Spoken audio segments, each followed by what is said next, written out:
الحمد لله رب العالمين والصلاة والسلام على سيد المرسلين أما بعد فأعوذ بالله من الشيطان الرجيم بسم الله الرحمن الرحيم الصلاة والسلام عليك يا رسول الله وعلى آلك وأصحابك يا حبيب الله الصلاة والسلام عليك يا نبي الله وعلى آلك وأصحابك يا نور الله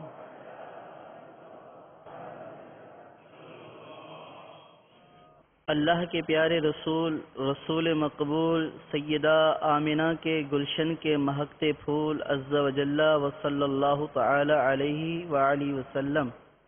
ورضی اللہ تعالی عنہ کا فرمان شفاعت نشان ہے شب جمعہ اور روز جمعہ یعنی جمعرات کے غروب آفتاب سے لے کر جمعہ کا سورج ڈوبنے تک مجھ پر درود پاک کی کثرت کر لیا کرو، جو ایسا کرے گا قیامت کے دن میں اس کا شفیع و گواہ بنوں گا۔ صلو علی الحبیب صلی اللہ علی محمد صلی اللہ علیہ وسلم۔ رحمت دو عالم، نور مجسم، شاہ بنی آدم، نبی محتشم صلی اللہ تعالی علیہ وآلہ وسلم کا فرمان معظم ہے، جو کوئی اللہ عز و جل کے فرائض کے متعلق ایک یا دو یا تین یا چار یا 5 کلمات سیکھے اور اسے اچھی طرح یاد کر لے اور پھر لوگوں کو سکھائے تو وہ جنت میں ضرور داخل ہوگا۔ سیدنا ابو ہریرہ رضی اللہ تعالی عنہ فرماتے ہیں، یہ ارشاد پاک سننے کے بعد میں کبھی بھی کوئی حدیث نہ بھولا۔ سیدی اعلی حضرت امام اہل سنت مولانا شاہ امام احمد رضا خان علیہ رحمت الرحمن فرماتے ہیں، ہر شخص پر اس کی حاجت موجودہ یعنی جس کی ضرورت اس وقت موجود ہو، اس کے مسئلے سیکھنا فرض عین ہے،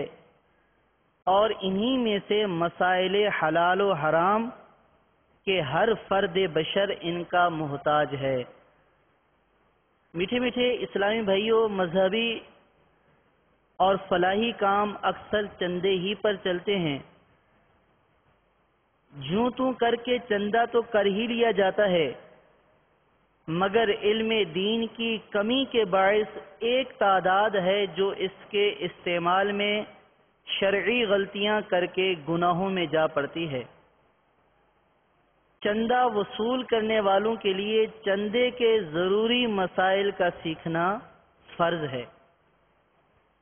انہی مسائل کو انشاءاللہ عز و جل عطیات کے متعلق مسائل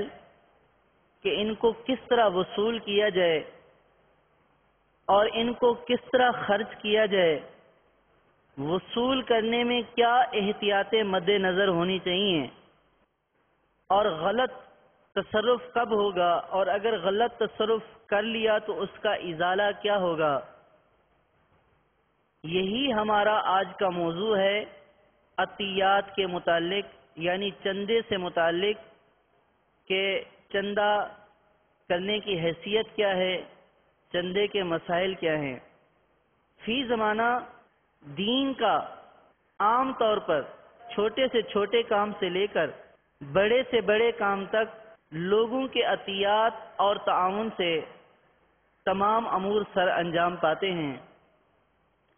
لہذا ہر تحریک، ہر تنظیم، ہر فلاحی ادارہ عطیات جمع کرنے کی کوشش کرتا ہے اور عطیات جمع کیے جاتے ہیں۔ جیسا کہ پہلے بیان کیا گیا، عطیات سے متعلق، چندے سے متعلق ضروری مسائل معلوم نہ ہونے کی بدولت نہ صرف لوگوں کی زکاتیں ضائع ہو جاتی ہیں بلکہ نیک نیتی اور اچھی نیت سے جمع کرنے والے افراد مسائل سے لا علم ہونے کی وجہ سے اپنے اوپر کثیر تاوان کو لازم کر لیتے ہیں. کثیر تاوان بھی لازم ہو جاتا ہے اور زکوٰۃ فطرہ، صدقات واجبہ یا صدقات نافلہ کے غلط استعمال کرنے کا گناہ علیحدہ، تاوان بھی گناہ بھی. اس نے نیک نیتی سے محنت کی، جمع کیا کہ دینی امور میں یہ خرچ ہو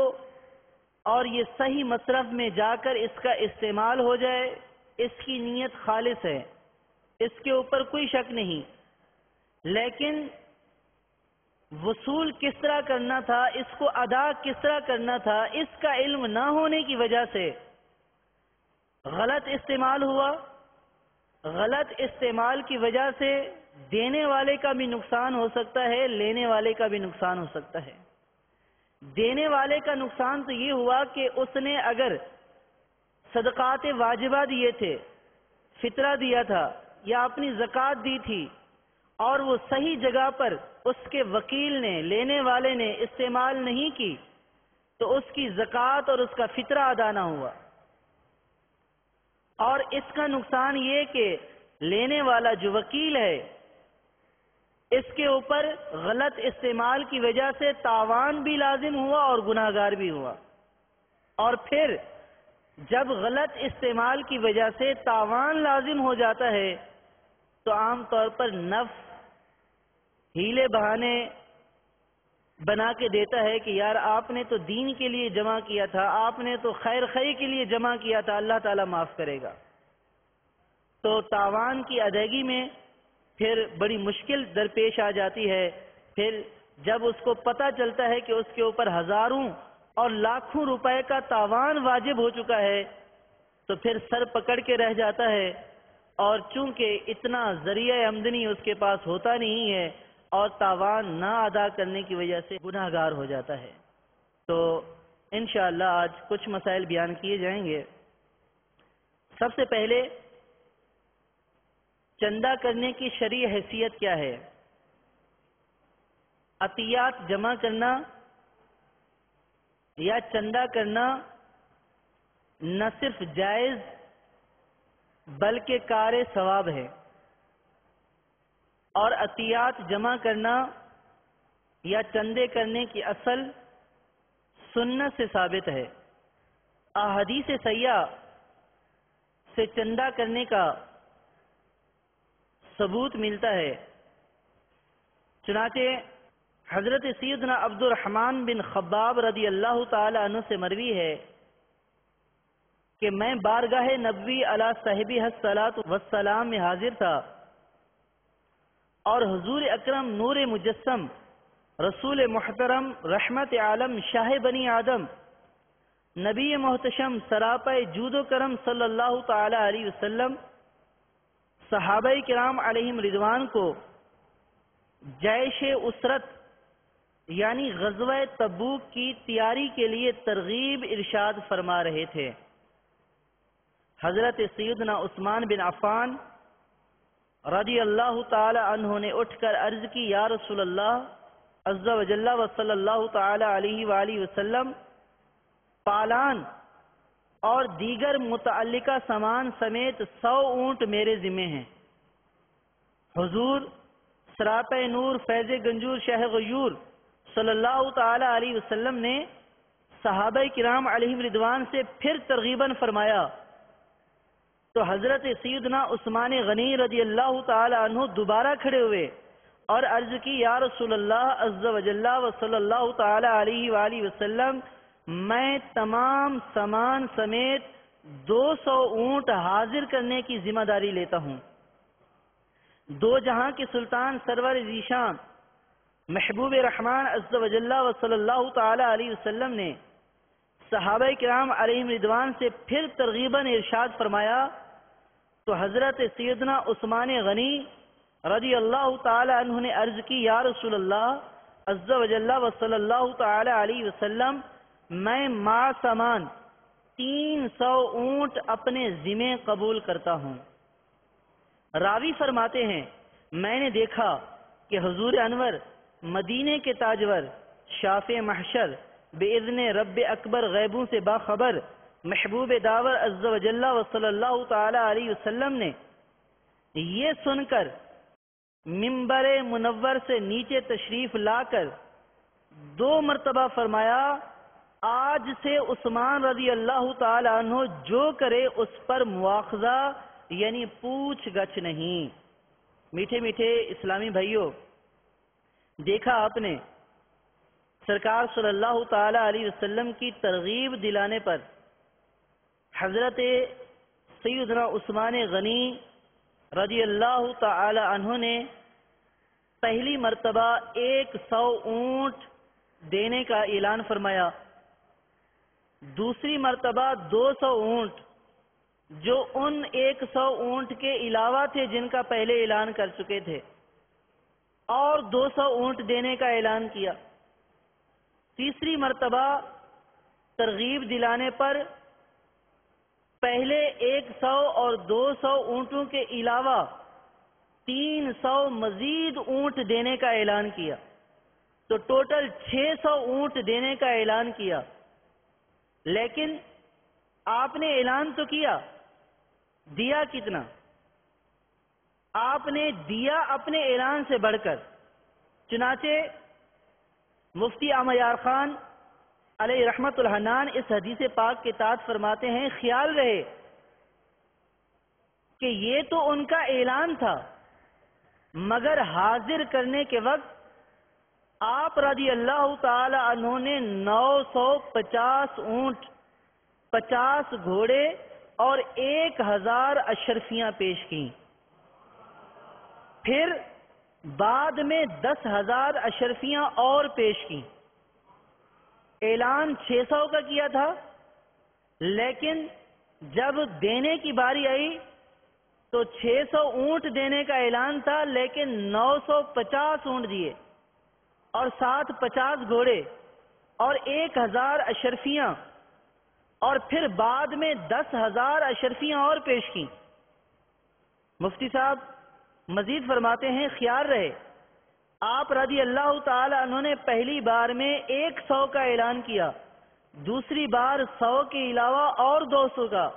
اور تیسری بار اور 300 کا، کل 600 اونٹ پیش کرنے کا اعلان فرمایا تھا، لیکن آپ نے دیے 950 اونٹ، 50 گھوڑے اور 1000 اشرفیاں ایک مرتبہ دیں اور 10,000 اشرفیاں بعد میں پیش کی۔ تو سرکار صلی اللہ تعالی علیہ وسلم نے اللہ تبارک و تعالی کے راستے میں خرچ کرنے کی ترغیب دلائی، تو حضرت عثمان غنی رضی اللہ تعالی عنہ نے سرکار صلی اللہ تعالی علیہ وسلم کی ترغیب پر اپنے اس سامان کو سرکار صلی اللہ تعالی علیہ وسلم کے قدموں پر قربان فرما دیا۔ تو پتہ چلا کہ چندے کی ترغیب دلانا، چندہ کرنا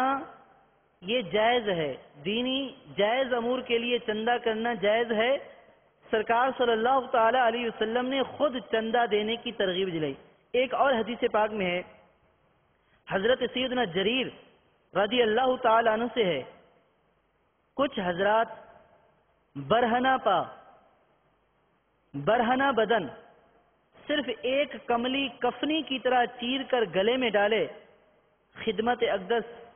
اقدس حضور پر نور سید عالم صلی اللہ تعالی علیہ وسلم میں حاضر ہوئے۔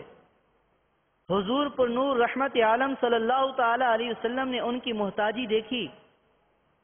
چہرے انور کا رنگ بدل گیا۔ بلال رضی اللہ تعالی عنہ کو آذان کا حکم دیا، بعد نماز خطبہ فرمایا، بعد تلاوت آیات مبارکہ ارشاد کیا، کوئی شخص اپنی اشرفی سے صدقہ کرے، کوئی روپے سے، کوئی کپڑے سے، کوئی اپنے قلیل گیہوں سے، کوئی اپنے تھوڑے چھواروں سے، یہاں تک فرمایا اگرچہ آدھا چھوارا۔ اس ارشاد گرامی یعنی چندہ دینے کی ترغیب کو سن کر ایک انصاری رضی اللہ تعالی عنہ روپیوں کا تھیلا اٹھا لے، جس کے اٹھانے میں ان کے ہاتھ تھک گئے۔ پھر لوگ پے در پے صدقات لانے لگے، یہاں تک کہ 2 انبار یعنی 2 ڈھیر کھانے اور کپڑے کے ہو گئے۔ یہاں تک کہ میں نے دیکھا کہ رسول اللہ عز و جل و صلی اللہ تعالی علیہ وسلم کا چہرہ انور خوشی کے باعث کندن یعنی خالص سونے کی طرح دمکنے لگا، اور ارشاد فرمایا، جو شخص اسلام میں کوئی اچھی راہ نکالے اس کے لیے اس کا ثواب ہے، اور اس کے بعد جتنے لوگ اس راہ پر عمل کریں گے سب کا ثواب اس اچھی راہ نکالنے والے کے لیے ہے، بغیر اس کے کہ ان عمل کرنے والوں کے ثوابوں میں کچھ کمی ہو۔ اس حدیث پاک میں بھی سرکار صلی اللہ تعالی علیہ وسلم نے چندے کی ترغیب دلائی، مسلمانوں کے لیے مال جمع کرنے کا حکم دیا، تو 2 ڈھیر جمع ہو گئے، ایک کھانے کا اور ایک کپڑوں کا، اور سرکار صلی اللہ تعالی علیہ وسلم مسلمانوں کے اس ایثار پر اتنے خوش ہوئے کہ سرکار صلی اللہ تعالی علیہ وسلم کا چہرہ انور خوشی کے باعث کندن یعنی خالص سونے کی طرح جگمگانے لگا۔ تو پتہ چلا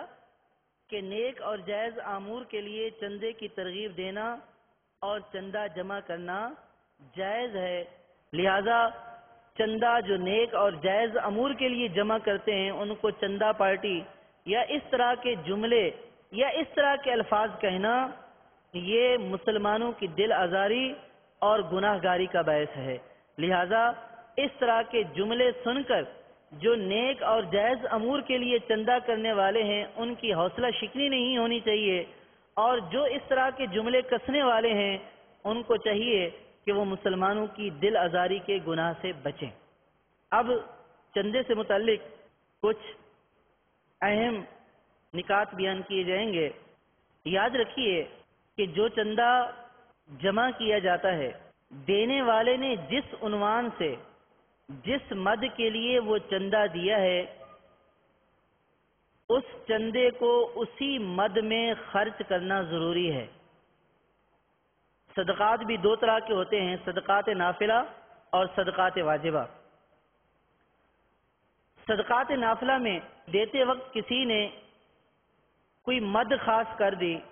مثلا یہ کہہ دیا کہ اس کو مسجد میں استعمال کرنا ہے، تو اب دینے والے نے جو مد یا جو عنوان جس عنوان سے چندہ دیا ہے اس کو اسی جگہ خرچ کرنا لازم ہے۔ اگر دینے والے نے یہ کہا کہ مسجد میں خرچ کرنا ہے اور لینے والے نے اس کو مدرسے میں خرچ کر دیا، اگرچہ کہ مدرسے میں خرچ کرنا ایک جائز امر ہے، لیکن اگر چندہ دینے والے نے قید لگا دی کہ اس کو مسجد ہی میں خرچ کرنا ہے تو اب اس کو مسجد کے علاوہ کسی دوسری جگہ پر خرچ کرنا جائز نہیں ہے۔ اسی طرح کسی نے مسجد کے لیے چندہ دیا کہ جو مسجد سے متعلق امور ہیں اس میں خرچ کرنا ہے، تو اب جو مسجد سے متعلقہ امور ہیں اس میں ہی اس کو خرچ کرنا پڑے گا۔ مسجد سے متعلقہ امور کیا ہے کہ مسجد کی تعمیر و ترقی، امام، مؤذن، خادم، دری، چٹائی، پنکھا، بجلی کا بل، جو اس طرح کے امور ہیں تو ان میں خرچ کرنا ہوگا۔ اور اگر اس نے مسجد کے لیے چندہ دیا اور اس نے مسجد سے ہٹ کر کسی اور امر میں خرچ کر دیا، جیسے مسجد میں 11ویں شریف کی محفل ہوتی ہے، اس نے مسجد کے چندے کو 11ویں شریف کی محفل میں خرچ کر دیا تو یہ خرچ کرنا جائز نہیں ہوگا۔ اسی طرح اس نے یہ کہا کہ یہ مسجد کے امور کے لیے ہے اور اس نے ماہ ربیع النور میں جو لائٹنگ ہوتی ہے اس کے اوپر خرچ کر دیا تو یہ خرچ کرنا بھی جائز نہیں ہے۔ کیوں کہ جب مسجد کا کہہ دیا گیا کہ مسجد کے امور میں خرچ کرنا ہے تو پھر مسجد سے متعلقہ جو امور ہیں ان میں خرچ کیا جائے گا۔ ہاں 11ویں شریف اور لائٹنگ، اگر کسی مسجد میں قدیم سے یہ معمول چلا آ رہا ہے کہ 11ویں شریف کی محفل کا جو خرچہ کیا جاتا ہے وہ مسجد کے چندے سے کیا جاتا ہے، اور لوگ جو ہے وہ عام طور پر چندے اور 11ویں سب امور کے لیے دیتے ہیں، اور قدیم سے یہ معمول چلا آ رہا ہے، تو اس صورت میں 11ویں شریف کرنے کی بھی اجازت ہے۔ اور اسی طرح قدیم سے جہاں یہ معمول ہے، لوگوں کو پتہ ہے کہ یہاں ماہ ربیع النور میں، شب برات میں، شب قدر میں مسجد میں لائٹنگ بھی ہوتی ہے اور اسی چندے سے کی جاتی ہے، اور قدیم سے یہ معمول چلا آ رہا ہے، تو اس صورت میں اس چندے سے یہ لائٹنگ کرنا بھی جائز ہوگا، لیکن احتیاط اسی میں ہے کہ جو مسجد کے لیے دیا جائے اس کو خالص مسجد ہی میں خرچ کیا جائے۔ اگر چراغاں یا 11ویں شریف یا 12ویں شریف یا کسی دوسری مد میں اس کو خرچ کرنا ہے تو لیتے وقت صراحتاً اس کی اجازت لے لیں یا اس کے لیے علیحدہ سے چندہ کریں، مسجد کے چندے سے اس کو خرچ نہ کریں۔ اسی طرح کسی نے مدرسے کے لیے دیا تو اب اس کو مدرسے ہی میں خرچ کرنا ضروری ہوگا، مدرسے کے علاوہ کسی اور کام میں اس کو خرچ کرنا جائز نہیں ہوگا۔ تو یہ یاد رکھ لیجئے کہ جو چندہ جس عنوان کے تحت لیا جا رہا ہے اس کو اسی عنوان کے تحت اسی مد میں خرچ کرنا ضروری ہے۔ تو دینے والے نے جس چیز کا بولا ہے اسی میں خرچ کیا جائے گا۔ اگر اس کے علاوہ خرچ کیا جو اس نے مد متعین کی تھی تو اس صورت میں حکم یہ ہے کہ اس کو بتانا ہوگا کہ آپ کا یہ چندہ جو آپ نے مسجد کے لیے دیا تھا وہ مجھ سے مدرسے میں خرچ ہو گیا۔ اگر تو وہ دینے والا اجازت دے دیتا ہے، ٹھیک ہے کوئی مسئلہ نہیں ہے، تو بھی جائز ہے، کوئی حرج نہیں ہے۔ نہیں اگر وہ اس کی اجازت نہیں دیتا تو پھر اس صورت میں اس خرچ کرنے والے کو اپنی جیب سے اس کا تاوان دینا ہوگا۔ یہ اگر وہ مطالبہ کرے کہ میری رقم مجھے واپس کرو تو اس کی رقم اس کو واپس کرنی ہوگی، اور اگر وہ یہ کہے کہ چلو یہ ٹھیک ہے تم نے خرچ کر دیا تو جہاں پہ خرچ کر دیا درست، اگر وہ یہ بولے کہ جہاں میں نے بولا تھا اب آپ وہاں پہ خرچ کریں تو اس صورت میں چندہ کرنے والے کو اپنی جیب سے اسی جگہ پر خرچ کرنا لازم ہوگا۔ گویا 3 صورتیں ہوئیں کہ چندہ غیر مد میں، غیر عنوان میں جس جگہ اس نے دیا تھا اس کے علاوہ استعمال کر لیا، اس کو بتانا ہوگا، وہ اس استعمال کے اوپر راضی ہو گیا تو ٹھیک، اگر وہ راضی نہیں ہوا، وہ مطالبہ کرتا ہے کہ میری رقم واپس کرو، بھائی مجھے وہاں خرچ نہیں کرنا تھا، تو اس صورت میں اس کو اپنی جیب سے اس کا تاوان ادا کرنا ہوگا۔ اور اگر وہ یہ کہے کہ چلو یہ ٹھیک ہے تم نے خرچ کر دیا تو جہاں پہ خرچ کر دیا درست، اگر وہ یہ بولے کہ جہاں میں نے بولا تھا اب آپ وہاں پہ خرچ کریں تو اس صورت میں چندہ کرنے والے کو اپنی جیب سے اسی جگہ پر خرچ کرنا لازم ہوگا۔ اگر چندہ دیا ہے اور چندہ جس مد میں دیا گیا، جس کام کے لیے دیا گیا، جس عنوان کے لیے دیا گیا اسی میں استعمال کیا گیا، لیکن استعمال کرنے کے بعد چندہ باقی بچ گیا، تو اس صورت میں جس نے چندہ دیا ہے ان سے اجازت لینی ہوگی کہ اگر دوسری مد میں استعمال کرنا چاہتے ہیں تو ان سے اجازت لینی ہوگی کہ آپ نے فلاں مد کے لیے جیسے 12ویں شریف کے لیے یا چراغاں کے لیے جو چندہ دیا تھا وہ چندہ بچ گیا ہے، اس مد میں استعمال کرنے کے بعد اب اس کا کیا کیا جائے؟ اب اگر وہ اجازت دیتا ہے اس کو کسی دوسری مد میں استعمال کرنے کا تو اس صورت میں دوسری مد میں استعمال کرنا جائز ہوگا۔ اگر وہ اجازت نہیں دیتا ہے تو جتنی رقم بچی ہے وہ چندہ دینے والوں کو واپس کرنی ہوگی۔ اور اگر چندہ دینے والے کثیر ہیں، یہ تو یہ ہے کہ اگر ایک شخص نے چندہ دیا اور چندہ بچ گیا، اسی سے اجازت لے لی اور اس کو آگے مد میں خرچ کر دیا یا اسی کو واپس کر دیا۔ اگر چندہ دینے والے بہت زیادہ افراد ہیں، مثلا 12 افراد ہیں، اور انہوں نے چندہ دیا کسی خاص مد کے لیے اور استعمال کے بعد وہ چندہ بچ گیا، تو اب اس کو واپس کیا جائے گا یا دوسری مد میں خرچ کیا جائے گا؟ اب واپس کیا جائے گا اس کو، تو ظاہر ہے کہ جن جن افراد نے دیا تھا چندہ،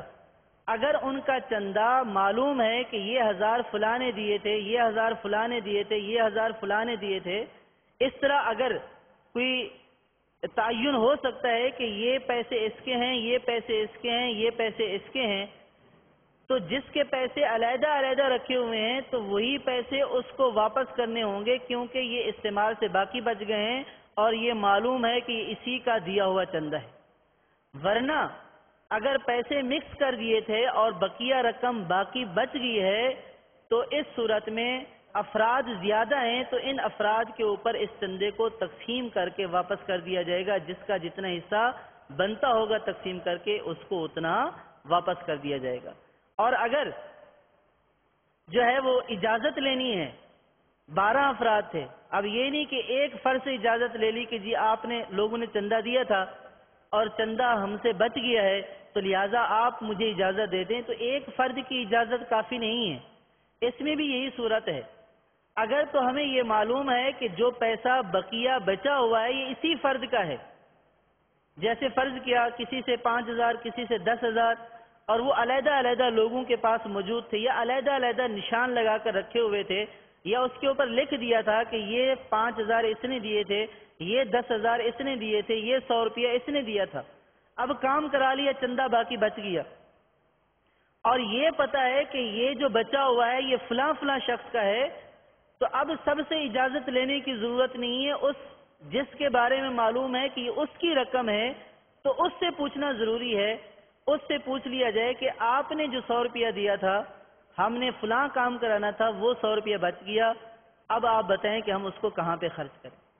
یہ تو یہ صورت ہے کہ جب کسی کا متعین چندہ بچ جائے، اور اگر پیسے ملا دیے تھے چندہ لے کر آپس میں ملا دیا تھا اور اب پتہ ہی نہیں ہے کہ کس کا بچا ہے، سب کے پیسے مل گئے تھے، تو اس صورت میں جتنے افراد نے چندہ دیا تھا ان تمام افراد سے اجازت لینا ضروری ہے، صرف ایک یا دو سے اجازت لینا کافی نہیں ہے۔ اور اگر چندہ لینے والے معلوم ہی نہیں ہے کہ کون کون ہیں، جیسے بسوں میں کیا، روڈ پہ کھڑے ہو کر کیا، پتہ ہی نہیں ہے کہ کس کس نے چندہ دیا، تو اس صورت میں حکم یہ ہے کہ اس چندے کو اسی طرح کی دوسری مد میں خرچ کیا جائے۔ اگر دوسری مد موجود ہے تو اس کو اسی طرح خرچ کیا، جیسے کسی نے مسجد کے لیے چندہ دیا تھا، مسجد کی تعمیر کے لیے، مسجد تعمیر ہونے کے بعد چندہ باقی بچ گیا، اب معلوم نہیں کہ یہ چندہ دیا کس کس نے تھا، تو اس صورت میں جو بقیہ چندہ باقی بچ گیا ہے اس کو اب دوسری مسجد ہی میں استعمال کیا جائے گا، کیونکہ اس کو تو حاجت نہیں ہے، اس سے تو باقی بچ گیا، تو اب دوسری مسجد ہی میں استعمال کیا جائے گا۔ اسی طرح کی جو دوسری مد ہوگی بقیہ بچ جانے والے چندے کو، جبکہ دینے والے کا علم نہ ہو کہ کس نے دیا ہے، تو اسی طرح کی دوسری مد میں استعمال کیا جائے گا۔ مسجد کے لیے دیا تھا، بقیہ بچ گیا تو مسجد میں استعمال کیا جائے گا، مدرسے کے لیے دیا تھا، بقیہ بچ گیا تو مدرسے کے لیے استعمال کیا جائے گا، یا فرض کیا سنتوں بھرے اجتماع کے لیے دیا تھا، اب باقی بچ گیا تو اب باقیہ بچ جانے والے چندے کو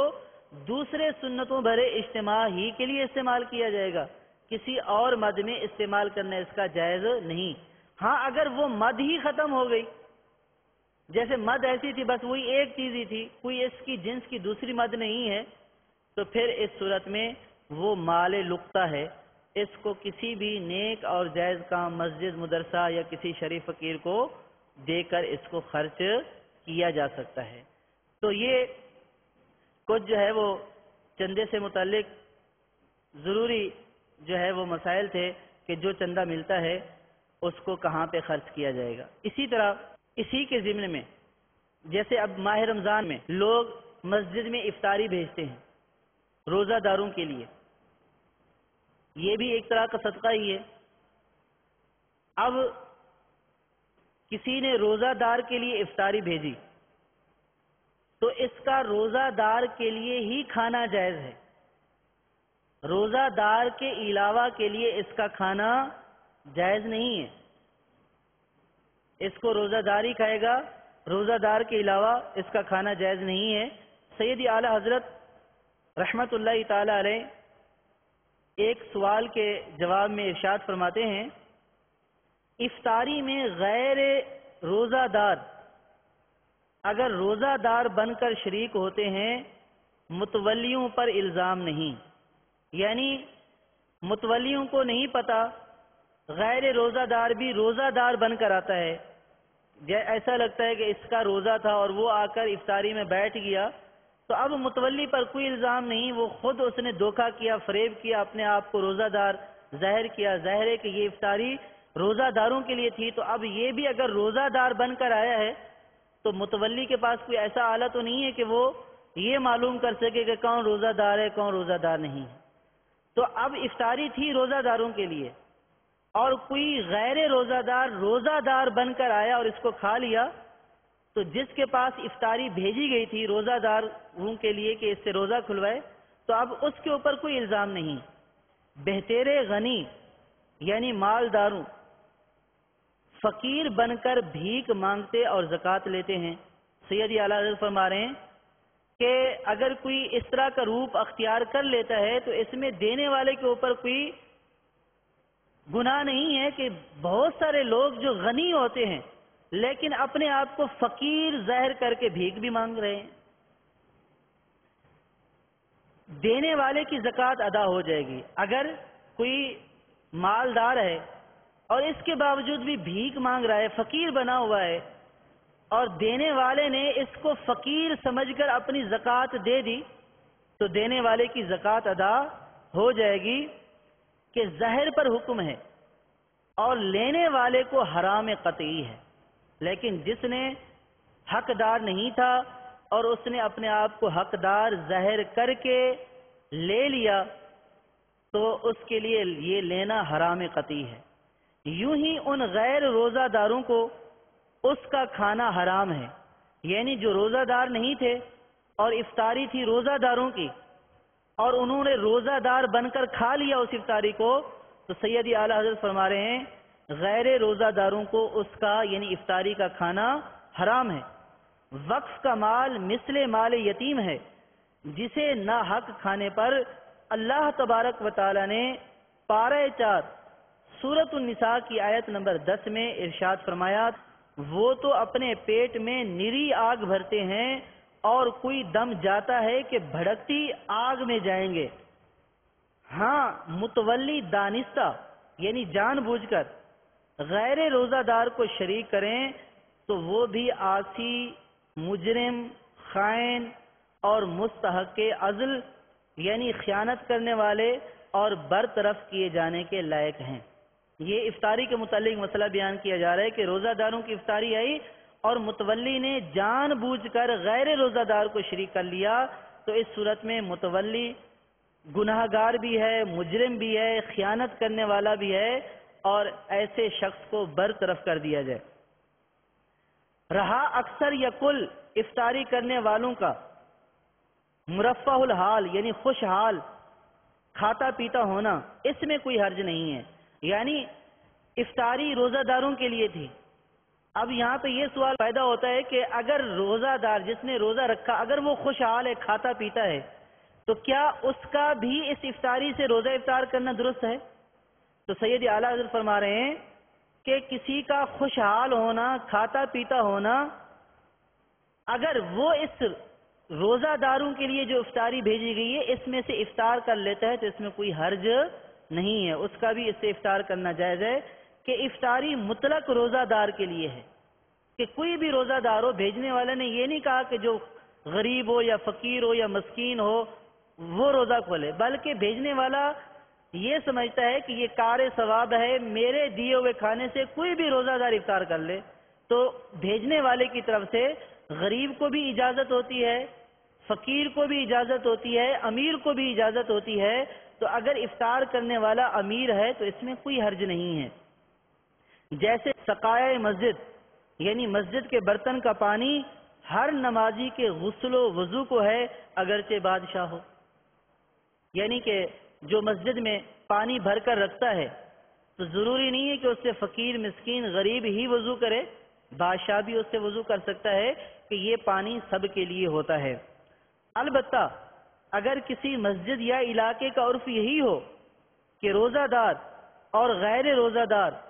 دونوں کو افطاری کھلاتے ہوں تو وہاں غیر روزہ دار کو بھی اجازت ہوگی۔ اگر کسی جگہ عرف یہ ہے کہ کھلا دسترخوان لگا دیا جاتا ہے، کسی کا روزہ ہے اس کو بھی بٹھا دیتے ہیں، اور کسی کا روزہ نہیں ہے معلوم ہے اس کا روزہ نہیں ہے اس کو بھی بٹھا دیتے ہیں،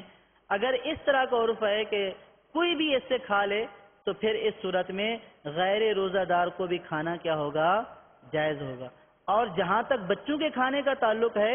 تو عمومی عرف یہی ہے کہ افطاری بھیجنے والوں کی طرف سے اس پر کوئی اعتراض نہیں کیا جاتا، لہذا بچوں کا کھانا جائز ہے۔ تو یہ بات ہو رہی تھی یہ کہ افطاری روزہ داروں کے لیے بھیجی تو غیر روزہ داروں کا کھانا جائز نہیں ہے، سوائے یہ کہ وہاں پہ یہ عرف ہو کہ روزہ داروں کے لیے بھی بھیجا جاتا ہے، غیر روزہ داروں کے لیے بھیجا جاتا ہے، بھیجنے والا مطلقاً دیتا ہے کہ کوئی بھی کھا لے، تو اس صورت میں دونوں کا کھانا جائز ہے۔ ورنہ جس کے لیے وہ افطاری بھیجی گئی ہے روزہ دار کے لیے تو روزہ دار کا کھانا جائز ہوگا، غیر روزہ دار کا کھانا جائز نہیں ہوگا۔ اب اگر افطاری بھیجی گئی تھی روزہ دار کے لیے اور عام طور پر لوگ مسجدوں میں افطاری کرنے سے کتراتے ہیں اور بعض جو ہے وہ مالدار لوگ جو ہے وہ اس کو معیوب بھی سمجھتے ہیں، حالانکہ یہ کوئی عیب والی بات نہیں ہے بلکہ یہ مسلمانوں کو ثواب پہنچانا ہے، تو اس میں کوئی حرج نہیں ہے۔ اس لیے مسجدوں میں بعض اوقات بعض علاقوں میں بہت کم لوگ ہوتے ہیں، امام مؤذن یا خادم یا چند لوگ اور آ جاتے ہیں تو کھانا جو آتا ہے وہ کثیر آتا ہے۔ اب یہ تھی روزہ داروں کے لیے، اب چند اس کو کھانے والے تھے، اس کے بعد بچ گئی تو اب اس کا کیا کیا جائے گا؟ تو اس کے لیے حکم یہ ہے کہ حکم تو یہ تھا کہ جو دے اس کو واپس کیا جائے، لیکن عام طور پر عرف یہی ہے کہ جو افطاری جس کی بچ گئی ہے وہ واپس نہیں لیتا ہے، اور واپس لینے کو بھی معیوب سمجھا جاتا ہے۔ تو اب واپس نہیں لیتے تو اب منتظمین جو انتظامیہ ہے جو متولی ہے اس کو یہ اختیار ہے کہ وہ بچا ہوا کھانا چاہے تو خود کھا لے، چاہے تو فقراء میں تقسیم کر دے، چاہے تو کسی کو بھی دے دے، اس بچے ہوئے کھانے کو دینے کی کیا ہے؟ اجازت ہے۔ تو اب وہ جو ہم پڑھ رہے تھے کہ جو چیز جس خاص مد کے لیے دی جائے اس کو اسی مد میں استعمال کیا جائے۔ اب یہ افطاری خاص روزہ داروں کے لیے تھی تو روزہ داروں کے لیے ہی ہوگی، غیر روزہ داروں کے لیے اس کا کھانا جائز نہیں ہوگا۔ اگر بچ گئی ہے تو اس میں عرف یہی ہے کہ منتظمین چاہے خود کھا لیں، گھر لے جائیں، کسی اور کو کھلا دیں۔ اب اس صورت میں دینا ان کا کسی اور کو کھلانا یہ کیا ہے؟ جائز ہے۔ اسی طرح مساجد میں چندے کے باکس لگے ہوئے ہوتے ہیں۔ اب اس میں لوگ جو چندہ ڈالتے ہیں اس کو کس مصرف میں استعمال کیا جائے گا؟ مساجد میں جو باکس لگے ہوتے ہیں چندے کے لیے وہ عام طور پر مسجد کی ضروریات کے لیے ہوتے ہیں کہ یہ ان باکس میں جو بھی چندہ ڈالا جائے گا وہ عام طور پر مسجد کی ضروریات کے لیے استعمال ہوتا ہے۔ اور اگر 11ویں 12ویں یا چراغاں یا غوث اعظم کی نیاز کے لیے یا کسی بھی نیاز کے لیے جمع کرنا ہوتا ہے تو عام طور پر اس کے لیے علیحدہ باکس لگا ہوتا ہے۔ تو لہٰذا اب جو اس باکس سے جو مسجد کی حاجات اور ضروریات کے لیے باکس لگا ہوا تھا اس باکس سے جو بھی چندہ وصول ہوا اس کو مسجد کی ضروریات ہی پر خرچ کیا جائے گا۔ مسجد کی ضروریات میں نے آپ کو بتا دی، مسجد کی تعمیر و ترقی، امام مؤذن خادم، دری چٹائی لائٹ بجلی کا بل، یہ تمام جو مسجد کی عام طور پر ضروریات ہیں۔ مسجد کی کوئی چیز خراب ہو گئی، نل خراب ہو گیا، ٹیوب لائٹ خراب ہو گئی، پنکھا خراب ہو گیا، تو یہ تمام امور میں اس کو خرچ کیا جائے گا۔ ہاں اگر نیاز کا علیحدہ سے باکس لگا ہوا ہے تو اب جو چندہ اس نیاز والے باکس میں آیا اس چندے کو نیاز ہی کے لیے استعمال کرنا جائز ہوگا، نیاز کے علاوہ کسی اور کام کے لیے اس کے استعمال کرنے کی اجازت نہیں ہے۔ اگر مسجد یا مدرسے کا چندہ متولی اپنے ذاتی استعمال میں لے آئے، مسجد یا مدرسے کا چندہ متولی یا چندہ کرنے والا اپنے ذاتی استعمال میں لے آئے تو اس کا کیا حکم ہوگا؟ چندے کے جو احکام ہیں یہ متولی اور غیر متولی کے اعتبار سے الگ الگ ہیں۔ اگر مسجد یا مدرسہ موجود ہیں اور ان کا کوئی متولی بھی ہے، متولی اور غیر متولی کے اعتبار سے الگ الگ ہیں، سے مراد یہ ہے کہ جیسے مسجد موجود ہے اس کا کوئی نہ کوئی متولی ہوتا ہے، مدرسہ موجود ہے اس کا کوئی نہ کوئی متولی بھی ہوتا ہے، اور ایک وہ چندہ ہوتا ہے جو مسجد بنانے کے لیے کیا جاتا ہے۔ اب یہاں پہ کوئی متولی نہیں ہوتا، وہ مسجد بنے گی تو بعد میں متولی بنے گی، یا ابھی مدرسہ بنانا ہے تو اس کا ابھی کوئی متولی نہیں ہے، وہ چندہ جمع ہو رہا ہے، تو اب متولی ہے یا متولی نہیں ہے، اس اعتبار سے چندہ استعمال کر لیا گیا، اس کے علیحدہ علیحدہ حکم ہیں۔ جیسے مسجد یا مدرسہ موجود ہیں اور اس کا متولی بھی ہے، اب وہ چندہ متولی کو کسی نے دیا، جب وہ چندہ متولی کو دیا تو یہ چندہ در حقیقت یہ مسجد کے لیے تحفہ ہے۔ جو مسجد یا مدرسہ موجود ہے، چندہ دینے والا جب متولی کو دیتا ہے تو یہ در حقیقت ہبہ ہے، تحفہ ہے مسجد یا مدرسے کے لیے۔ اب جب متولی نے اس کے اوپر قبضہ کر لیا تو اب یہ ہبہ مکمل ہو گیا، اب یہ ملکیت ہو گئی ہے مسجد یا مدرسے کی۔ متولی نے چندے کے اوپر قبضہ کر لیا تو اب اس صورت میں یہ چندہ مسجد یا مدرسے کا ہو گیا، اور اس کے برعکس دوسری صورت کی مسجد بن رہی ہے اور اس کے لیے چندہ جمع کیا ہے، اس صورت میں جو جمع کرنے والا ہے اس کے پاس جو چندہ ہے یہ مسجد یا مدرسے کا ابھی ہوا نہیں ہے کیونکہ یہ متولی نہیں ہے، تو لہٰذا اگر متولی ہے اور اس نے چندے کے اوپر قبضہ کر لیا تو یہ چندہ مسجد اور مدرسے کا ہو گیا، اور اگر متولی نہیں ہے ویسے ہی چندہ جمع کیا جا رہا ہے تو اس صورت میں یہ چندہ ابھی مسجد یا مدرسے کا نہیں ہوا بلکہ یہ دینے والوں کی ملک کے اوپر ابھی باقی ہے۔ جب تک مسجد یا مدرسہ بنا نہیں لیا گیا اس وقت تک یہ دینے والوں کی ملک پر باقی ہے۔ اب اگر متولی نے چندہ لے کر اپنے استعمال میں لے لیا، متولی تھا چندہ لے لیا تو اب یہ وقف کا مال ہو چکا تھا، اب اس نے ذاتی استعمال میں لیا تو گویا وقف کے مال میں اس نے خرد برد کی، اس صورت میں اس کو اپنے ذاتی امور میں خرچ کرنے کی وجہ سے یہ گناہگار ہوا، کیونکہ اس نے مال وقف کو ذاتی کام کے اوپر خرچ کیا، اور اس نے جتنا روپیہ اپنے ذاتی کام پر خرچ کیا اتنی رقم یہ اپنے پلے سے اسی کام میں لگا دے جس کام کے لیے چندہ لیا گیا ہے، اور ساتھ ساتھ یہ توبہ بھی کرے۔ سیدی اعلیٰ حضرت رحمت اللہ تعالی علیہ فرماتے ہیں کہ اس پر توبہ فرض ہے اور تاوان ادا کرنا فرض ہے۔ جتنے دام اپنے صرف یعنی ذاتی استعمال میں لایا تھا، اگر یہ اس مسجد کا متولی تھا تو اسی مسجد کی تیل بتی میں صرف کرے، دوسری مسجد میں صرف کر دینے سے بھی بریء ذمہ نہ ہوگا، اور اگر متولی نہ تھا، یہ تو حکم یہ تھا کہ متولی کو ملا، اب قبضہ کر لیا تو یہ مال وقف ہو گیا، اب اس نے خرچ کر لیا تو مال وقف میں تصرف کیا، اب اس کو جس مد میں چندہ دیا گیا تھا اب اس کے اوپر لازم ہے کہ مسجد کے لیے دیا گیا تھا اور اس نے اپنی ذات کے لیے استعمال کر لیا تو اتنا چندہ مسجد کو یہ واپس کرے، اتنا چندہ مدرسے کو یہ واپس کرے، اور جس مد کے لیے دیا گیا تھا اسی مد میں اس کو استعمال کرے۔ اور اگر یہ متولی نہ تھا تو جس نے اسے چندہ دیا تھا اسے واپس کرے کہ تمہارے دیے ہوئے داموں یعنی چندے سے اتنا خرچ ہوا اور اتنا باقی رہا تھا کہ تمہیں دیتا ہوں، اس لیے کہ اگر وہ متولی ہے تو تسلیم تام ہو گئی، یعنی سپرد کرنا مکمل ہو گیا، ورنہ چندہ دینے والے کی ملک پر باقی ہے۔ تو اسی میں دونوں مسئلے بیان کر دیے، لیکن مزید وضاحت کے لیے کہ اگر چندہ لینے والا غیر متولی ہے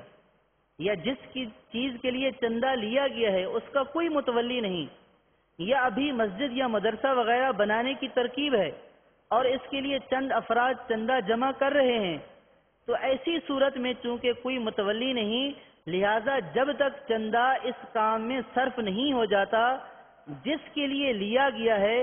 اس وقت تک چندہ دینے والے کی ملک پر باقی رہے گا۔ لہذا ان چندہ وصول کرنے والوں میں سے کسی نے بھی چندے کو اپنی ذاتی کام میں خرچ کر دیا تو وہ گناہ گار ہوگا۔ اب اس پر واجب ہے کہ جتنی رقم اس نے اپنے ذاتی کام میں خرچ کی ہے اتنی ہی رقم چندہ دینے والے کو واپس کرے کہ چندہ ابھی چندہ دینے والے کی ملک میں باقی تھا۔ اور اگر اس نے بلا اجازت چندہ دہندہ اپنی طرف سے اس کام میں رقم خرچ کر دی جس کام کے لیے چندہ لیا جا رہا تھا تو بھی بری نہ ہوگا، کیونکہ اس نے حقیقت میں جو چندے کی رقم لی تھی وہ تو اپنے کسی کام میں خرچ کر کے ہلاک کر چکا تھا۔ اب جو رقم پلے سے دے رہا ہے وہ چندہ دینے والے کو دینی ہے یا پھر اس سے نئی اجازت لینا ضروری ہے۔ تو مزید آسانی کے لیے کہ چندہ کسی نے دیا تو اس کی دو صورتیں بیان کی ہیں۔ ایسی مد میں دیا گیا جس کا متولی تھا، تو متولی نے جب قبضہ کر لیا تو وہ چندہ مسجد یا مدرسے کا ہو گیا، اب یہ مال وقف ہو گیا، اب چندہ دینے والے کی ملکیت اس کے اوپر باقی نہیں رہی۔ اب اگر متولی نے اس کو خرچ کر لیا تو اب کیا کرے؟ چندہ دینے والے کو واپس کرے؟ نہیں، چندہ دینے والے کی ملکیت نہیں، اب یہ مسجد کی ملکیت ہو چکا تھا۔ اب متولی نے جو تصرف کیا ہے وہ مسجد کے مال وقف سے تصرف کیا ہے، لہذا یہ جو تاوان دے گا یہ چندہ دینے والے کو نہیں دے گا بلکہ اسی مسجد میں اتنی رقم دے گا۔ اگر یہ اس مسجد کے علاوہ کسی دوسری مسجد میں یا مدرسے میں دے دیتا ہے تو بری ذمہ نہ ہوگا اور لینے کے اوپر گناہ گار ہوا ہے، توبہ کرنا لازم ہے، لیکن یہ چندہ دینے والے کو نہیں بلکہ یہ مسجد کا ہو چکا تھا، مدرسے کا ہو چکا تھا، اس کے قبضہ کرنے کے بعد یہ ہو گیا تو اب یہ مسجد یا مدرسے کی رقم خرچ کی ہے، لہذا تاوان بھی مسجد یا مدرسے میں خرچ کیا جائے گا۔ اور دوسری صورت یہ ہے کہ ایسا کام تھا جس کا کوئی متولی نہیں ہے یا ابھی مسجد بن رہی ہے، اب اگر کسی نے چندہ دیا ہے تو یہ چندہ دینے والوں کی ملکیت کے اوپر باقی رہتا ہے۔ اب اگر اس نے اس کو اپنے ذاتی کام میں خرچ کر لیا تو اب ایسا نہیں ہے کہ یہ چندے میں اپنی طرف سے ملا لے اور بولے کہ بری و ذمہ ہو گیا، نہیں، بلکہ اس نے چندہ دہندوں کی ملکیت میں تصرف کیا ہے، لہٰذا ان کو یہ کہنا ہوگا کہ میں نے غلط تصرف کر لیا آپ کی ملکیت میں، لہٰذا جتنا غلط تصرف کیا ہے میں اس کا آپ کو یہ تاوان دے رہا ہوں۔ اگر وہ تاوان کا مطالبہ کریں تو انہی چندہ دینے والوں کو تاوان دینا ہوگا، اور اگر وہ اجازت دیں تو پھر ان کی اجازت سے اسی کام میں خرچ کر سکتا ہے، لیکن اپنی مرضی سے اسی چندے کی رقم میں رکھ دے اس کی اجازت نہیں ہے۔ اگر چندہ بعض اوقات ایسا ہوتا ہے کہ کثیر چندہ ہو جاتا ہے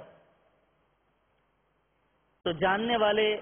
جن کو پتا ہوتا ہے کہ اس کے پاس مسجد کا چندہ رہتا ہے تو بولتے ہیں کہ ہمیں ادھار دے دیں، ہم آپ کو واپس کر دیں گے کیونکہ آپ کے پاس مسجد کا چندہ رکھا ہوا ہے۔ تو یہ بھی یہ سمجھتا ہے کہ کسی مسلمان کو دے دوں گا تو اس کی خیر خواہی ہو جائے گی، اس کا کام بن جائے گا، میرے پاس ویسے ہی رکھا ہوا ہے۔ تو مسجد کا جو چندہ رکھا ہوا ہے بالکل فارغ رکھا ہوا ہے اس کو ادھار دینا بھی جائز نہیں ہے۔ متولی نہ تو اپنی ذات کے لیے ادھار لے سکتا ہے اور نہ ہی متولی کسی اور کو ادھار دے سکتا ہے، چاہے سامنے والے کی کیسی ہی حاجت کیوں نہ ہو۔ لہٰذا یہ سمجھنا کہ چندہ ویسے ہی رکھا ہوا ہے اور رکھے رکھے کیا کرے گا تو کسی مسلمان کا بھلا ہو جائے گا، تو چندے کی رقم سے ادھار دینے کی اجازت نہیں ہے۔ سیدی اعلی حضرت رحمت اللہ تعالی علیہ فتاوی رضویہ میں چندے کو ادھار دینے کے بارے میں فرماتے ہیں، متولی کو جائز نہیں کہ مال وقف کسی کو قرض دے یا بطور قرض اپنے تصرف میں لائے۔ یوں بھی ہوتا ہے کہ کسی اور کو حاجت ہے تو اس کو اٹھا کے دے دیا، یہ یوں بھی ہوتا ہے کہ اپنے آپ کو حاجت پڑ گئی تو یہ سمجھتا ہے کہ یار میں رکھ دوں گا، ابھی استعمال میں کر لوں، بعد میں دے دوں گا، نہیں کھا رہا ہوں۔ تو سیدی اعلیٰ حضرت نے فرمایا کہ مال وقف سے کسی کو نہ قرض دینا جائز ہے کسی اور کو، نہ ہی اپنے استعمال میں اس کو لانے کی اجازت ہے۔ دونوں صورتیں جائز نہیں ہیں۔ یہ مسجد کا چندہ یا مال وقف، اس کو نہ تو کسی اور کو قرض دے سکتے ہیں، نہ ہی اپنی حاجت میں خرچ کر سکتے ہیں، اگرچہ کہ جس کو دے رہے ہیں اس کے بارے میں یقین ہے کہ یہ واپس کر دے گا، اور اگرچہ کہ اپنی ذات کے بارے میں یقین ہے کہ میرے پیسے رکھے ہوئے ہیں، ابھی بینک میں کون جائے، ابھی خرچ کر لیتا ہوں، بینک سے نکلوا کے دے دوں گا، تو اس کی ہرگز اجازت نہیں ہے۔ اسی طرح بعض اوقات یوں ہوتا ہے کہ متولی کے پاس یا چندہ کرنے والے کے پاس چندہ جمع ہو جاتا ہے، وہ چندہ بطور امانت کسی کے پاس رکھ دیتا ہے کہ یہ مسجد کا چندہ ہے، آپ بطور امانت رکھ لیں، تو کیا اس کو قرض دینا جائز ہے یا نہیں؟ تو سیدی اعلیٰ حضرت رحمت اللہ تعالی علیہ فرماتے ہیں، مسجد خواہ غیر مسجد کی امانت، امانت چاہے مسجد کی ہو چاہے غیر مسجد کی ہو، کسی شخص نے ذاتی طور پر کسی کے پاس امانت رکھی ہے تو فرماتے ہیں کہ مسجد خواہ غیر مسجد کسی کی امانت اپنے صرف میں لانا اگرچہ قرض سمجھ کر ہو، حرام و خیانت ہے، توبہ و استغفار فرض ہے اور تاوان لازم، پھر اتنی ہی رقم دے دینے سے تاوان ادا ہو گیا، وہ گناہ نہ مٹا جب تک کہ توبہ نہ کرے۔ تو اب مسجد کا چندہ کسی کے پاس بطور امانت رکھوایا یا ویسے کسی کے پاس کوئی چیز امانت رکھی ہوئی ہے تو اس امانت کو نہ تو کسی اور کو قرض دے سکتے ہیں، نہ خود اپنے استعمال میں لا سکتے ہیں۔ اگر ایسا استعمال کیا تو ایسا استعمال کرنا ناجائز و گناہ۔ اگر اتنی رقم اس کے اندر ملا دی، رقم تو پوری کر دی، اب اگر یہ سمجھے کہ رقم میں نے استعمال کی تھی وہ دے دی، اب بری و ذمہ،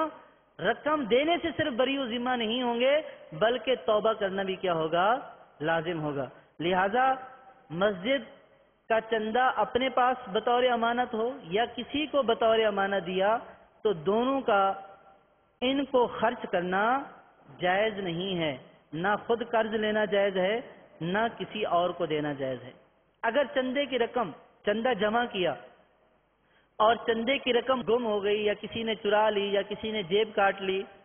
تو اس صورت میں کیا حکم ہوگا؟ دیکھیے، چندہ جمع کرنے والا یہ وکیل ہوتا ہے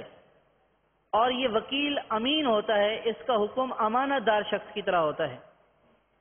اور امین کا حکم یہ ہوتا ہے کہ اگر اس کے پاس رکھی ہوئی جو چیز امانت ہے، اگر تو وہ چیز اس کی غفلت، سستی، لاپرواہی اور جس طرح حفاظت کرنے کا حق تھا اس طرح حفاظت نہیں کی، ان تمام عوارض کی وجہ سے اگر وہ امانت چلی گئی تو اس صورت میں اس کی لاپرواہی اور غفلت کا اگر اس میں عمل دخل ہوا تو اس شخص کے اوپر اس رقم کا، اس امانت کا تاوان دینا لازم ہے۔ تو لہذا اب اگر کسی نے چندہ جمع کیا اور اس کو ایسی لاپرواہی کے ساتھ کسی ایسی چیز یا ایسی جگہ میں رکھ دیا جہاں پہ عام طور پر یہ اپنا مال نہیں رکھتا ہے اور وہاں پہ اندیشہ ہے کہ اس کو کوئی چرا کر لے کر جائے گا،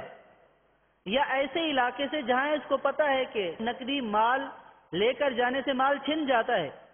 اس کو غالب گمان ہے کہ وہاں پہ چھن جائے گا مال، پھر بھی یہ اپنی جیب میں رکھ کر وہاں سے چل دیا، تو بہرحال کسی بھی صورت میں اگر چندہ جمع کرنے والے کی غفلت، لاپرواہی اور جس طرح حفاظت کرنے کا حق تھا اس طرح حفاظت نہیں کی اور چندے کی رقم ضائع ہو گئی، چھن گئی، گم ہو گئی یا چرا لی گئی تو اس صورت میں اس کے اوپر تاوان دینا لازم ہے۔ اور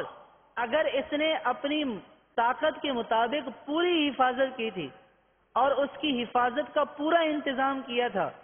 لیکن پھر کسی وجہ سے گم ہو گئی، چوری ہو گئی یا جل گئی یا کوئی اٹھا کر لے گیا، تو اس صورت میں چندہ جمع کرنے والے کے اوپر کوئی تاوان نہیں ہے۔ چندہ جمع کرنے والے کے اوپر تاوان نہیں ہے، کیونکہ یہ امین تھا، اور امین کی طرف سے جب کوئی غفلت نہ پائی جائے تو اس صورت میں اس کے اوپر کوئی تاوان نہیں ہوتا۔ اب بعض اوقات مدارس میں چندہ دیا جاتا ہے اور اس چندے کا بعض اوقات غلط استعمال ہو جاتا ہے۔ اب غلط استعمال ہو جانے کی صورت میں اس کے تاوان کی کیا صورتیں ہوں گی؟ تو اس کا حکم یہ ہے کہ اس کی متعدد صورتیں ہیں۔ پہلی صورت یہ ہے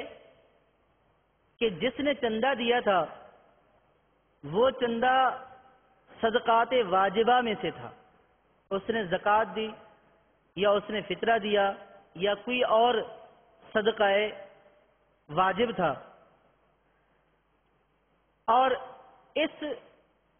نے اس صدقہ واجبہ کا شرعی ہیلا کرنے سے پہلے شریف فقیر کو دینے سے پہلے اس کا غلط استعمال کر لیا۔ صدقہ واجبہ کی مد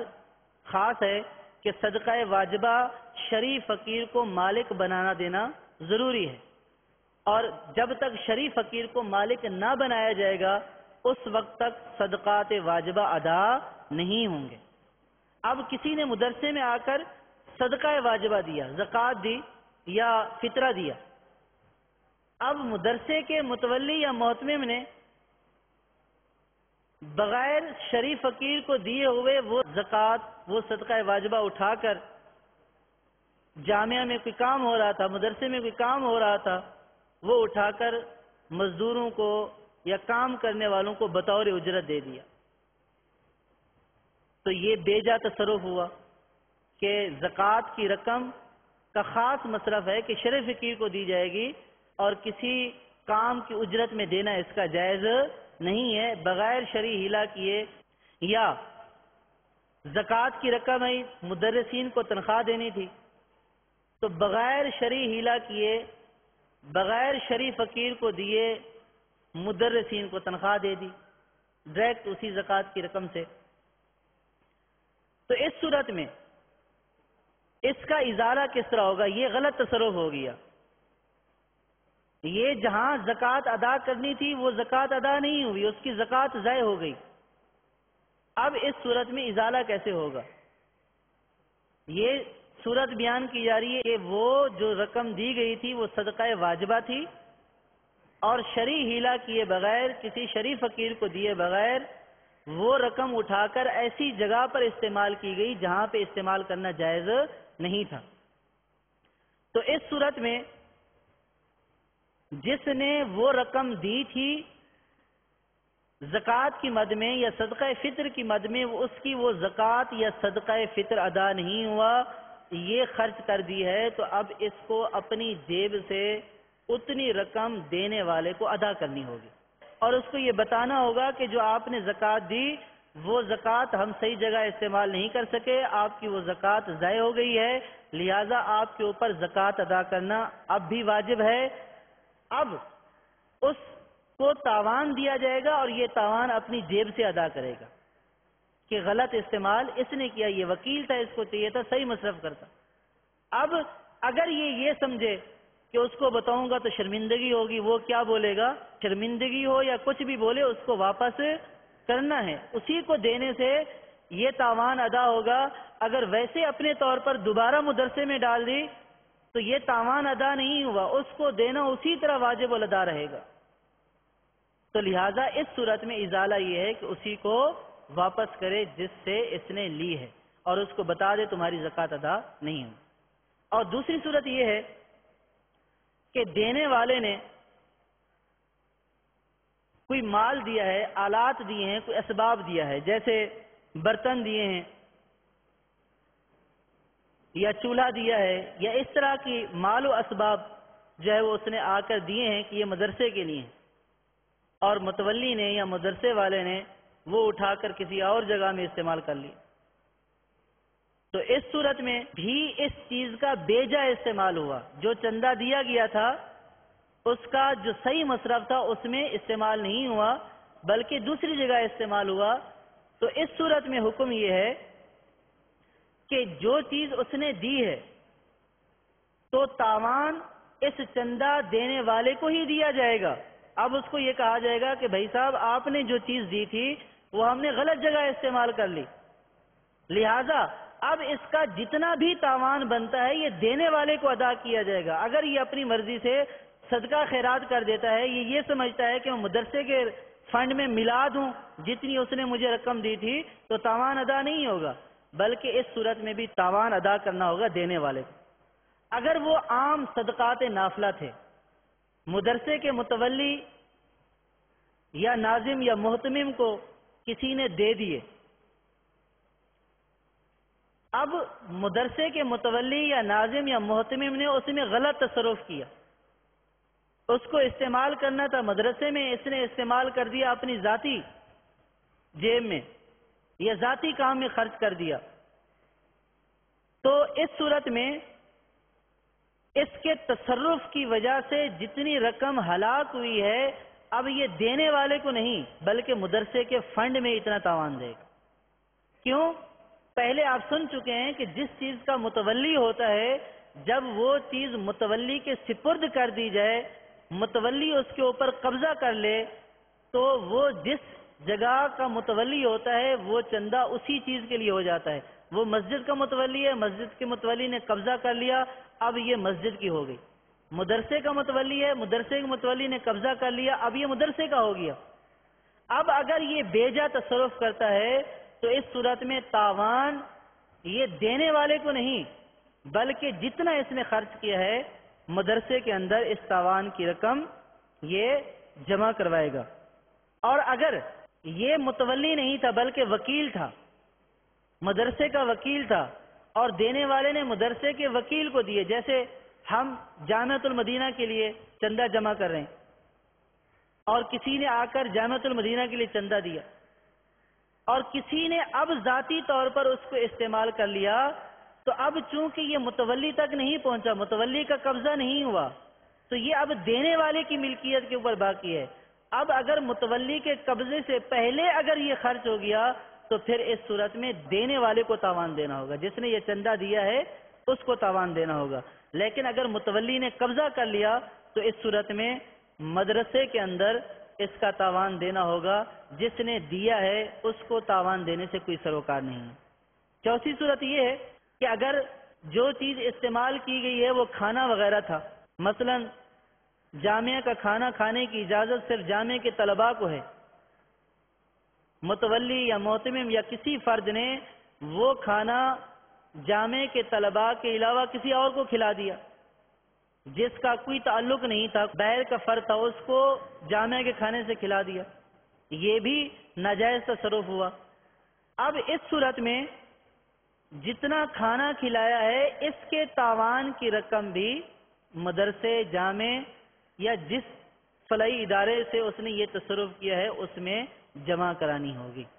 تو 4 صورتیں یہ بیان کی گئی ہیں۔ 2 صورتوں میں تاوان چندہ دینے والے کو دیا جائے گا، اگر یہ خود سے کسی اور جگہ پر خرچ کر دیتا ہے تو تاوان ادا نہیں ہوگا۔ وہ 2 صورتیں جس میں تاوان چندہ دینے والے کو ہی دینا ہے، وہ 2 صورتیں یہ ہے کہ صدقات واجبہ یا زکوٰۃ وغیرہ، فطرہ وغیرہ اگر غلط تصرف کر دیا تو اس صورت میں چندہ دینے والے کو تاوان دینا ہوگا۔ اور دوسری صورت یہ بیان کی ہے کہ آلات اور اسباب، پنکھا تھا اس کا غلط استعمال کر لیا، کسی نے بلب لا کر دیا، لائٹ ٹیوب لائٹ لا کر دی، اس کا غلط استعمال کر دیا، تو اس صورت میں بھی تاوان دینے والے کو دینا ہوگا۔ اور جو آخری 2 صورتیں ہیں کہ جب متولی قبضہ کر لے، اس صورت میں بیجا تصرف ہو گیا متولی سے، تو اب تاوان دینے والے کو نہیں بلکہ جس کے لیے دیا گیا ہے مدرسہ یا مسجد، اس صورت میں تاوان اس کو دینا ہوگا۔ اور آخری صورت میں کہ کھانا اگر وہ طلباء کے لیے تھا اب وہ کھانا اس نے ان کو کھلانے کی بجائے کسی اور کو کھلا دیا، تو اس صورت میں بھی وہ تاوان جس جگہ کا وہ کھانا تھا وہاں پہ ادا کرنا ہوگا۔ جامعہ میں یا کوئی فلاحی تنظیم تھی، اس نے یہ مد خاص کی ہوئی تھی کہ غربا اور مساکین کھائیں گے، اور کھانا تقسیم کرنے والے نے غربا اور مساکین کے بجائے امیر لوگوں کو کھلا دیا، تو اب جتنا کھانا کھلائے اس کا تاوان وہیں پہ ادا کرنا ہوگا، اور اس سے توبہ بھی کرنی ہوگی، اور اس میں یہاں پہ یہ بھی عذر نہیں چلے گا کہ ہمیں معلوم نہیں تھا۔ تو اب جب آپ اس طرح کے جو ہے وہ احتیاط کر رہے ہیں تو ان کی معلومات بھی رکھنا آپ کے اوپر ضروری اور لازم ہے۔ یہ عذر نہیں ہے کہ ہمیں اس کا علم نہیں تھا۔ اسی طرح اہم مسئلہ یہ بھی ہوتا ہے کہ جب رقم جمع کی جا رہی ہوتی ہے، زکوٰۃ، فطرات، صدقات، تو یہ بھی قابل غور مسئلہ ہے کہ زکوٰۃ کی رقم، صدقات واجبہ کی رقم علیحدہ رکھیں اور صدقات نافلہ کی رقم علیحدہ رکھیں۔ فطرے کی رقم علیحدہ، زکوٰۃ کی رقم علیحدہ اور صدقات نافلہ کی رقم علیحدہ۔ اگر ان کو مکس کر دیا، زکوٰۃ، صدقات، فطرہ سب کو مکس کر دیا، تو یہ مکس کرنا جائز نہیں ہے، گناہ ہے، کہ اس صورت میں جس نے زکوٰۃ دی تھی اس کی زکوٰۃ ضائع ہو گئی، جس نے صدقہ واجبہ فطرہ دیا تھا اس کا فطرہ ضائع ہو گیا۔ تو لہٰذا اب ملا دیا تو ملانے کی بھی دو صورتیں ہیں۔ بعض اوقات ملا دینے کے بعد رقم معلوم ہوتی ہے کہ زکوٰۃ کی مد میں ہمیں اتنی رقم وصول ہوئی تھی، صدقہ فطر کی مد میں ہمیں اتنی رقم وصول ہوئی تھی، اور صدقات نافلہ کی مد میں ہمیں اتنی رقم وصول ہوئی تھی۔ اس صورت میں اگر ملا دیا کہ جب کہ ہر ایک کا فگر معلوم ہے تو کوئی حرج نہیں ہے، اور جب اس کا شرعی ہیلا کرنا ہو تو جتنی رقم زکوٰۃ یا صدقات واجبہ کی ہے اتنی علیحدہ کر لی جائے، اس کا شرعی ہیلا کر دیا جائے، اور بقیہ صدقات نافلہ جو انہوں نے جس مد میں استعمال کرنے کے لیے دیے تھے اس مد میں استعمال کیے جائے۔ لیکن اگر معلوم نہیں ہے کہ زکوٰۃ کی رقم کتنی ہے، صدقات کی رقم کتنی ہے، نافلہ کی، واجبہ کی، اور ملا دیا، تو یہ مسئلہ انتہائی سنگین مسئلہ ہے۔ اس صورت میں جس نے زکوٰۃ ادا کی ہے اس کی زکوٰۃ ادا نہیں ہوئی، جس نے صدقہ فطر ادا کیا ہے اس کا صدقہ فطر ادا نہیں ہوا ہے۔ لہٰذا جن سے لیا ہے ان کو اطلاع کرنی ہوگی کہ آپ کی زکوٰۃ یا صدقات فطرات ہم سے ضائع ہو گئے ہیں، لہٰذا آپ اپنی زکوٰۃ ادا کریں، اور اگر ان کو اطلاع نہیں کی تو اس صورت میں یہ سارے کا سارا گناہ ملانے والے کے اوپر ہوگا۔ لہٰذا جمع کرتے وقت زکوٰۃ کی رقم علیحدہ رکھیں، صدقات کی رقم علیحدہ رکھیں، اور صدقات نافلہ کی رقم علیحدہ رکھیں۔ بعض اوقات یوں بھی ہوتا ہے کہ رقوم اپنے پاس نہیں رہتی، ان کو بینک میں جمع کروانا ہوتا ہے، اب وہاں اکاؤنٹ میں جمع ہو جاتی ہیں، تو اس میں بھی یہی ہے کہ اگر فگر معلوم ہے تو جائز ہے کہ اب آپ نے اس کو نکلوایا، جتنی صدقات واجبہ کی تھی اتنا صدقات واجبہ کی مد میں ادا کر دیا، جتنی صدقات نافلہ کی تھی تو اتنا صدقات نافلہ کی مد میں ادا کر دیا۔ اگر فگر معلوم نہیں اور ایسے ہی گڑمڑ کر دیا اور آپس میں ملا دیا تو اس صورت میں زکوٰۃ، صدقات واجبہ کچھ بھی ادا نہیں ہوئے، اور اس کا گناہ سارے کا سارا ملانے والے کے اوپر ہوتا ہے۔ اور بعض اوقات یوں بھی ہوتا ہے کہ بیرون ممالک سے جو عطیات جمع کیے جاتے ہیں وہاں پہ ہمارے ہاں بھی یہ ہوتا ہے، بیرون ممالک سے بھی ہوتا ہے، ہمارے ہاں جیسے زکوٰۃ جمع کی جاتی ہے، اب زکوٰۃ ہم نے رمضان میں جمع کی ہے یا کسی بھی تنظیم نے رمضان میں جمع کی ہے، اور کسی کے اوپر زکوٰۃ فرض ہو چکی تھی رمضان کے اندر، جیسے یکم رمضان کو اس نے زکوٰۃ ہمیں ادا کر دی ہے، اور یکم رمضان کے اوپر لازم ہو رہی تھی، فرض ہو چکی تھی، اب اس میں تاخیر کرنا اس کی ادائیگی میں یہ گناہ ہے۔ جیسے کسی نے زکوٰۃ دی، اب زکوٰۃ یکم رمضان کو دی اور یکم رمضان ہی میں اس کے اوپر واجب ہو رہی تھی، اب جب زکوٰۃ فرض ہو چکی ہے تو اس صورت میں لازم ہے کہ فوری طور پر جو اس کا حقدار ہے اس کو ادا کر دی جائے۔ اگر اس میں تاخیر کی جائے گی تو تاخیر کرنا کیا ہوگا؟ گناہ ہوگا۔ اب جو زکوٰۃ لینے والا وکیل ہے یہ اس کی ذمہ داری ہے کہ وہ مسلمانوں کی زکوٰۃ جمع کر رہا ہے، تو ان میں بہت ساری زکوٰۃیں ایسی ہوتی ہیں کہ جن کے اوپر سال مکمل ہو چکا ہوتا ہے۔ اب اس کو اپنے پاس جمع کر کے رکھنا، اس کا صحیح مصرف میں استعمال نہ کرنا یا شرعی ہیلہ کیے بغیر اس کو اپنے پاس رکھنا، یہ گناہ ہے۔ اس کے اوپر بھی گناہ ہے کہ اس کی زکوٰۃ کی ادائیگی میں تاخیر ہو رہی ہے، اور وکیل جس نے لی ہے اور اس کو پتہ ہے کہ اس کا سال مکمل ہو چکا ہے اور یہ اس میں تاخیر کر رہا ہے، تو اس کے اوپر بھی کیا ہے؟ گناہ ہے۔ لہٰذا جب زکوٰۃ یا صدقات واجبہ لیے جائیں تو اس کو فوری طور پر جو اس کا مصرف ہے اس کے اوپر خرچ کیے جائیں، یا اس کا شرعی ہیلہ کر کے اپنے پاس رکھا جائے، تاکہ دونوں زکوٰۃ کی ادائیگی کی تاخیر سے بچ جائیں۔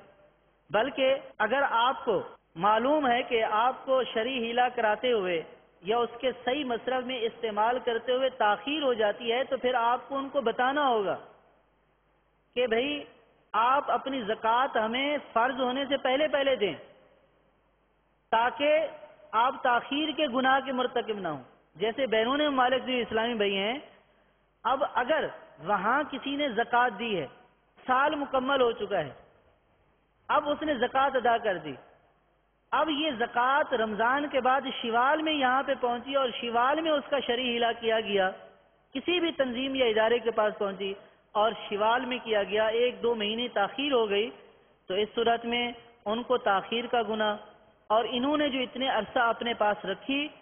ان کو بتائے بغیر یہ بھی گناہ گار ہوئے۔ لہٰذا ان کے اوپر لازم ہے یہ ان سے سال مکمل ہونے سے پہلے ہی وصول کر لیں، ان کو بتا دیں کہ اس کے اوپر 1 مہینہ یا 2 مہینے پروسیس میں لگ جاتے ہیں، لہٰذا آپ سال مکمل ہونے سے 1 یا 2 مہینہ پہلے دے دیں، تاکہ صحیح وقت کے اوپر آپ کی زکوٰۃ کی ادائیگی ہو جائے اور آپ تاخیر کے گناہ گار نہ ہوں۔ اسی طرح بیرون ممالک سے جو زکوٰۃ بھیجتے ہیں وہ ڈالر یا وہاں کی کرنسی کے اعتبار سے بھیجتے ہیں۔ بعض اوقات کرنسی کی تبدیلی میں کمی بیشی ہو جاتی ہے۔ جب کرنسی پاکستانی روپوں میں تبدیل ہوتی ہے، فرض کیا ان کی زکوٰۃ $250 بن رہی تھی، اب کرنسی کی تبدیلی ہوئی تو $240 باقی بچ گئے، تو اب جو $10 کی زکوٰۃ ہے وہ ادا نہیں ہوئی۔ لہذا لینے والوں کے لیے ضروری ہے کہ وہ دینے والوں کو یہ بات بتائیں کہ آپ اپنی زکوٰۃ جو $250 ہے اس سے کچھ زائد دیں، تاکہ کرنسی تبدیل ہونے کی صورت میں جو کمی بیشی ہو جائے اس کا گناہ آپ کے اوپر نہ رہے۔ جیسے 250 دیے اور یہاں پہ ریٹ اوپر نیچے ہوئے اور جو پاکستانی روپے بنے وہ $240 کے بنے، اور اس کے اوپر لازم ہے $250 کی، تو اس کی $240 کی زکوٰۃ جو ہے وہ ادا ہوئی اور $10 کی زکوٰۃ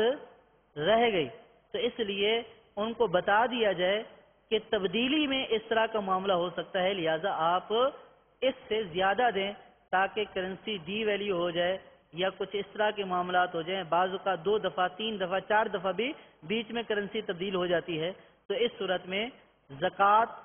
میں جتنی کمی آ گئی اتنی زکوٰۃ ادا نہیں ہوئی، لہٰذا یہ بھی ضروری ہے ان کو آگاہ کرنا تاکہ ان کی زکوٰۃ پوری کی پوری ادا ہو۔ اگر زکوٰۃ یا فطرات کی رقم یا صدقات نافلہ کی رقم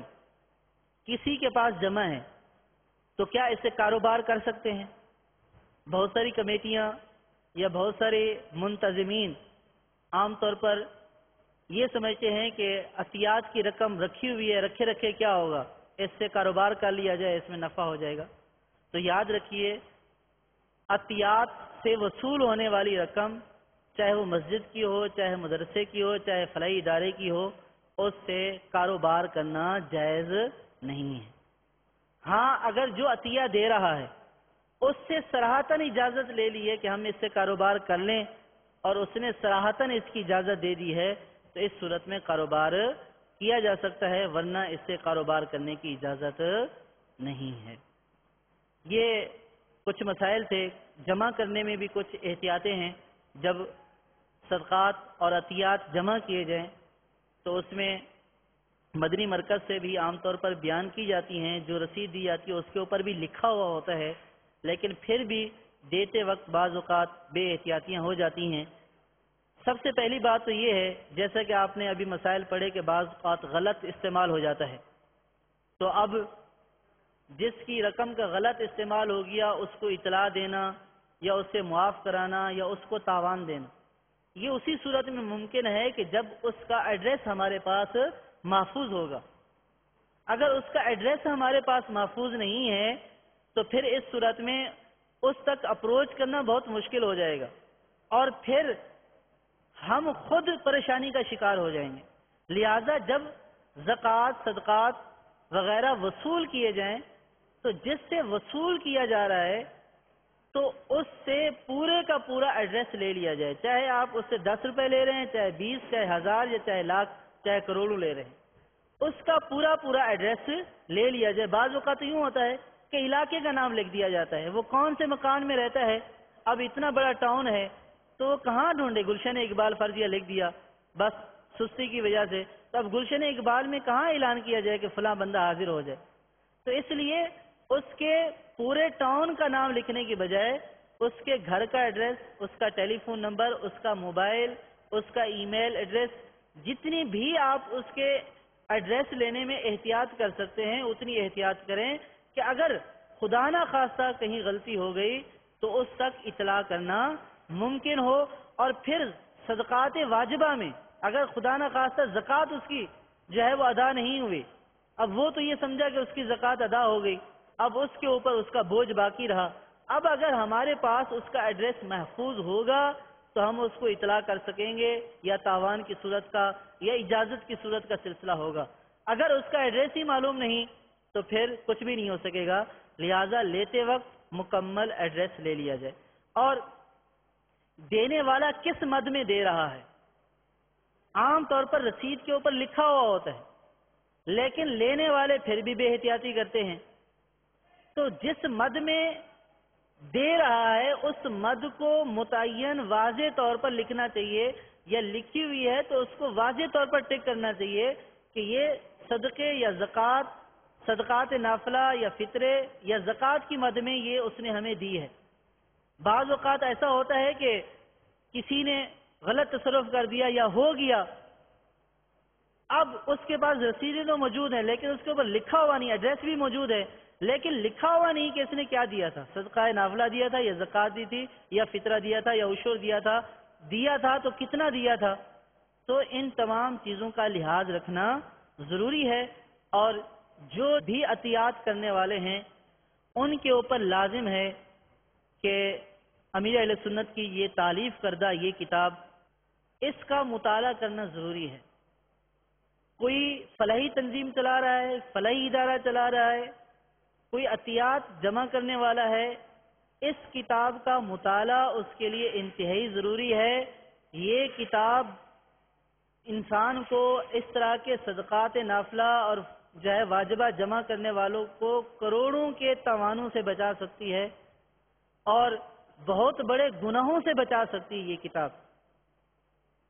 اس کا مطالعہ کرنا ضروری ہے۔ میں نے جتنے بھی مسائل بیان کیے ہیں وہ اسی کتاب سے دیکھ کر بیان کیے ہیں، اور اسی کتاب سے پڑھ کر آپ کو بیان کیے ہیں، کوئی اپنی طرف سے بیان نہیں کیا۔ اس میں تقریباً زکوٰۃ، صدقات نافلہ وغیرہ کے ہر مسئلے کا حل موجود ہے۔ آپ 11ویں شریف کی نیاز کا کس طرح استعمال کریں، مسجد کا، مدرسے کا، زکوٰۃ کا، فطرات کا، صدقات کا موجود ہے۔ اور اس میں جو فلاحی ادارے چلاتے ہیں، ہاسپٹل چلاتے ہیں بڑے بڑے، جو ڈونیشن کے اوپر چلتے ہیں، ان کے بارے میں مسائل اس میں موجود ہے کہ ان کو کیا کرنا چاہیے۔ لہٰذا ہر اسلامی بھائی کو، ہر مسلمان کو جو جمع کرنے والا ہے یا جمع نہیں کرنے والا یا دینے والا ہے، سب کو چاہیے کہ وہ اس کتاب کا مطالعہ کریں تاکہ